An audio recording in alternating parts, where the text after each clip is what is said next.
یقین جانیے یہ صبح کے وقت مساجد میں اعلان کیے جاتے ہیں کہ قرآن مجید کی تعلیم شروع ہو گئی ہے، بچوں کو قرآن پڑھنے کے لیے مسجد میں بھیج دیں۔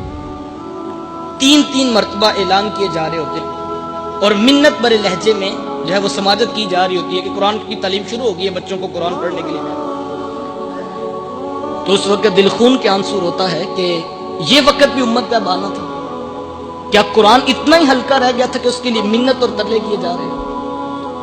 یار کبھی کسی پرائیویٹ سکول والوں نے بھی آ کر یوں اعلان کیا رات کو کہ صبح بچوں کو سکول ٹائم سے بھیجیے گا؟ کیا قرآن اتنا ہلکا رہ گیا تھا کہ جس کے لیے 3 بار اعلان کر کے جو ہے وہ منت کی جا رہی؟ اور پھر مائیں بچوں کو تھپڑ مارتی ہیں اور کہتی جا کے قرآن پڑھے۔ بچے کی آنکھوں میں آنسو ہوتے ہیں، میلے کچیلے کپڑے اس نے پہنے ہوتے ہیں اور بعض اوقات رات کپڑوں میں پیشاب کیا ہوتا ہے اور وہ انہی ناپاک کپڑوں میں مسجد کی طرف آ رہا ہوتا ہے اور ہاتھ میں اس کتاب کا پارا ہوتا ہے جس کے بارے حکم ہے لا یمسہ الا المطہرون، اس کو بے وضوئی کی حالت میں چھو بھی نہیں سکتے۔ اور پھر جو مساجد کے اندر کی حالت ہے وہ بھی ناگفتہ بے ہے۔ ایک قاری صاحب ہیں، 60 بچے ان کے سامنے بیٹھے ہیں، آدھا گھنٹہ کلاس کا ٹائم ہے۔ کوئی صاحب فہم مجھے بھی یہ بات سمجھا دے کہ اس کلاس کو کس طرح مینج کیا جائے۔ ایک بچے کے حصے میں 1 منٹ بھی پورا نہیں آتا، پچھلا سبق سننا بھی ہے، آگے سبق پڑھانا بھی ہے، تو پھر اس کلاس کے کیا نتائج پیدا ہوں؟ میں اپنی آنکھوں سے دیکھا فیصل آباد میں ایک قاری صاحب، تو 100 سے اوپر بچے جو ہے وہ ان کے سامنے بیٹھے ہوئے اور وہ کہہ رہے تھے کہ 15 منٹ تو حاضری لگاتے میں مجھے گزر جاتے، اور میں نے مسجد کی انتظامیہ سے کہا کہ ایک حافظ صاحب اور ایڈ کر دیں، کم از کم چلو سارے بچوں کا سبق روٹین میں سنا جا سکتا۔ لیکن مسجد والے کہتے ہیں کہ نہیں جی آپ نے اسی میں چلانا ہے، جو بھی چلانا، ہم الگ سے بندہ افورڈ نہیں کر سکتے۔ ہم 11ویں کی دیگ ہر مہینے 10,000 کی افورڈ کر سکتی ہے انتظامیہ، لیکن قرآن پڑھانے کے لیے الگ سے بندہ افورڈ نہیں ہم کر سکتے۔ یہ ہمارے رویے اور ہمارے انداز ہیں، اور پھر ہم دیکھیں کہ ہم قرآن مجید کو کتنی اہمیت دیتے ہیں۔ اور پھر اگر قاری صاحب گروپ بندی کر کے بچوں کو نماز یا دیگر چیزیں سکھانا چاہیں تو مائیں دروازوں پہ پہنچ جاتی ہیں کہ قاری صاحب کو نہیں پتا کہ بچہ اسکول سے لیٹ ہو رہا ہے، سارا دن اسے آج ہی سکھانا تھا۔ اچھا یہ تو تصویر کا ایک رخ ہے، اب تصویر کا دوسرا رخ بھی ملاحظہ کیجیے۔ وہی بچہ جب گھر واپس پلٹتا ہے، ماں جلدی سے اسے پکڑ کر نہلاتی ہے، رات سے یونیفارم پریس کیا تھا کہ کہیں وابڈا والے لائٹ نہ بند کر دیں اور بچہ صبح اسکول جانے میں لیٹ نہ ہو، اسے پریس یونیفارم پہناتی ہے، اس کی آنکھوں میں سرما، اس کے بالوں میں تیل لگاتی ہے، ٹائی اس کو اسکول کے یونیفارم کی دی جاتی ہے، بیچ اس کو اسکول کے یونیفارم کا لگایا جاتا ہے، پالشڈ شوز اسے دیے جاتے ہیں، جرابیں اسی رنگ کی دی جاتی ہیں جو اسکول والوں نے بتائی ہیں، اور اس کھیل میں امیر غریب دونوں جو ہے وہ پوری تیزی سے آگے بڑھے۔ میں نے غریب ماؤں کو بھی دیکھا جن کے بچے کے پاس صرف ایک شرٹ ہے، تو ماں آتے ہی بچے کو پکڑ کر وہ پکڑتی ہے، شرٹ اتارتی ہے اور سرف پہ ڈبو دیتی ہے کہ صبح میرا بچہ صاف یونیفارم پہن کے جائے اسکول۔ اور پھر شام کو مائیں کتابیں، پینسلیں، ربڑ شارپنر تک خود مائیں دیکھتی ہیں کہ کوئی چیز گھر نہ رہ جائے اور بچہ صبح اسکول میں پریشان نہ ہو۔ میں نے ان پڑھ ماؤں کو دیکھا ہے جن کو نہیں پتا کہ کاپی اور کتاب اور سبجیکٹس کتنے ہیں، لیکن وہ بھی انگلیوں پہ انہوں نے کتابوں کی تعداد اور کاپیوں کی تعداد گنی ہے، وہ رات کو پوری کر کے سوتی ہے۔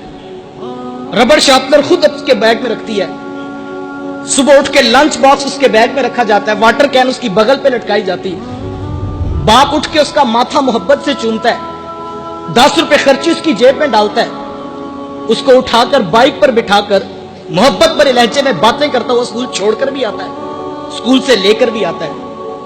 میں یہ نہیں کہتا بچوں کو اسکول نہ بھیجو، لیکن ایک سوال میں آپ کے ضمیر پہ چھوڑنا چاہوں گا کہ کبھی تنہائی میں بیٹھ کر یہ سوچنا کہ آپ کی اس پوری ایکٹیویٹی سے بچے نے کیا اخذ کیا؟ بچے کو یہ بات سمجھ آئی کہ وہ جو صبح تھپڑ مار کر مسجد میں بھیجا جاتا ہے وہ تو ایک اٹھنے کا بہانہ ہے، وہاں تو 3 دن بھی چھٹی ہو جائے نہ قاری صاحب کی طرف سے پیغام آتا ہے، نہ ماں باپ پریشان ہوتے ہیں کہ تو 3 دن مسجد کیوں نہیں گیا۔ اور یہ اصل کام ہے جس کے اوپر پورے خاندان کی توجہ لگی۔ باپ خرچی بھی دیتا ہے، ماتھا بھی چومتا ہے، ماں پیار کرتی ہے، اسکول جاتے وقت جو ہے وہ خوبصورت لباس دیتی ہے، صاف ستھرے جو ہے وہ کپڑے دیتی ہے، عید والے دن بھی چچا تایا بھی ملاقات کریں تو پہلا سوال پوچھتے ہیں تیری کلاس میں پوزیشن کون سی آئی ہے؟ تو اس کو سمجھ آئی کہ اصل کام یہ ہے جس پر پورے خاندان کی توجہ لگی.